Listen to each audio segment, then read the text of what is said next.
এর ফর্মে শিক্ষামন্ত্রী দুই শিক্ষার্থীর কাছ থেকে খাতা কেড়ে নিলেন। গতকালকে এসএসসি পরীক্ষার প্রথম দিন ছিল, আর প্রথম দিন হিসেবেই শিক্ষামন্ত্রী কোনো রকম ইনফরমেশন ছাড়াই পরীক্ষার হল পরিদর্শন করতে গেছেন। সেখানে গিয়ে দেখেন যে দুই শিক্ষার্থী অনিয়ম করছেন, মানে শৃঙ্খলার বাইরে আছেন, শৃঙ্খলার ভিতরে নেই। তো সেইখানে উপস্থিত শিক্ষামন্ত্রী দুই শিক্ষার্থীর কাছ থেকে খাতা কেড়ে নিয়েছেন। এখন বিষয়টা কোনো ভাই, আপনারা জানেন যে পূর্বের থেকে ইতিপূর্বে তিনিও আরও একবার শিক্ষামন্ত্রী হয়েছেন, সেই সময়ও কোনো তিনি এরকম ইনফরমেশন ছাড়াই শিক্ষা প্রতিষ্ঠানগুলোতে গেছেন এবং পরীক্ষার হলে গেছেন, সেখানে যা কোনো রকম অনিয়ম দেখলে সাথে সাথে কোনো অ্যাকশনে গেছেন। তো গতকালকেও কোনো তার ব্যতিক্রম ছিল না। গতকালকেও তিনি যখন দেখছেন যে অনিয়ম, সিস্টেম ভঙ্গ করছে, নিয়ম ভঙ্গ করছে, সাথে সাথে কোনো অ্যাকশনে চলে গেছেন।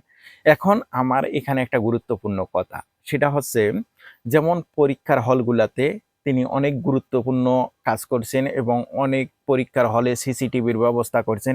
অনেক পরীক্ষার হলে সিসিটিভিগুলা যাতে পরীক্ষার সময় সচল থাকে সেটাও তিনি বলছেন, এবং এটাও বলছেন যে ওই পরীক্ষা চলাকালীন সময় যেন বিদ্যুৎগুলা নিরবিচ্ছিন্নভাবে চলে, অর্থাৎ বিদ্যুৎগুলা যেন না যায়, সেই দিকে যাতে বিদ্যুতের যারা আছে সাথে যুক্ত আছে তাদেরকেও আহ্বান জানাইছেন যে তারা যেন এই সময়টা একটু কেয়ারফুলি নজরদারি করে, যাতে বিদ্যুৎগুলা যেন সেই সময় সচল থাকে। এদিকে আবারও বলছেন যে যদি প্রধান শিক্ষকের রুমের ভিতরে ব্যাটারি বা আইপিএস দিয়ে ফ্যান চলে, তাহলে আইপিএস দিয়ে আমরা ওই ক্যামেরাও মনিটরিং করতে পারবো। এখন আমার কথা হলো কি, আমার কথা হচ্ছে এখানে গুরুত্বপূর্ণ একটা কথা হচ্ছে যে পরীক্ষার দিকে যেমন নজরদারি দিয়েছেন, গুরুত্বপূর্ণ ভূমিকা নিয়েছেন, ঠিক তেমনই পাশাপাশি আপনাকে আরেকটা কাজ করতে হবে, সেটা হচ্ছে যে স্কুল প্রতিষ্ঠানগুলোর দিকেও একটু নজরদারি বাড়াইতে হবে, যেন হুটহাট পরিদর্শন করা হয় কোনো রকম ইনফরমেশন ছাড়া। তাহলে সকলের প্রতি একটা থাকবে যে না, আমাদের জবাবদিহির আওতায় আসতে হবে। কোন সময় শিক্ষামন্ত্রী স্যার চলে আসেন আর আমাদেরকে কোন জবাবদিহির আওতায় নিয়ে আসেন।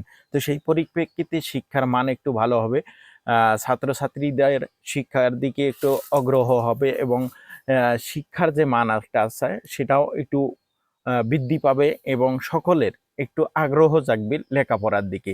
তো সেই প্রত্যাশা করি যেন শিক্ষামন্ত্রী স্যার তিনি তার জায়গার থেকে, যেমন পূর্বে তিনি একটা উদ্যোগ নিয়েছিলেন, ভালো একটা পর্যায়ে নিয়ে গেছিলেন শিক্ষা প্রতিষ্ঠানগুলোকে, তো আমরা আশা করব তিনি আবারও এই শিক্ষা প্রতিষ্ঠানগুলোর দিকে একটা ভালো নজরদারিতে আনবেন এবং ভালো নজর দিবেন, যাতে যেমন পরীক্ষার দিকে একটা কড়া নজরদারিতে নিয়ে এসেছেন এবং পরীক্ষাগুলো যাতে ভালো হয়, সুষ্ঠু হয়, কেউ যেন পরীক্ষার মধ্যে অনিয়ম না করতে পারে, ঠিক তেমনই শিক্ষা প্রতিষ্ঠানগুলোতে যেন ছাত্রছাত্রীদের ভালো লেখাপড়া হয়, শিক্ষকরা যেন একটু ভালো গুরুত্ব দিয়ে লেখাপড়া করায়, এই দিকে যেন একটু নজর দেয়, এই আহ্বান করব। দ্বিতীয়ত কথা হচ্ছে, আসলে আমরা আশা করি আপনার কাছে যে আমরা ভালো কিছু পাবো, ভালো কিছু পাবো, এটা আমরা আশা করি।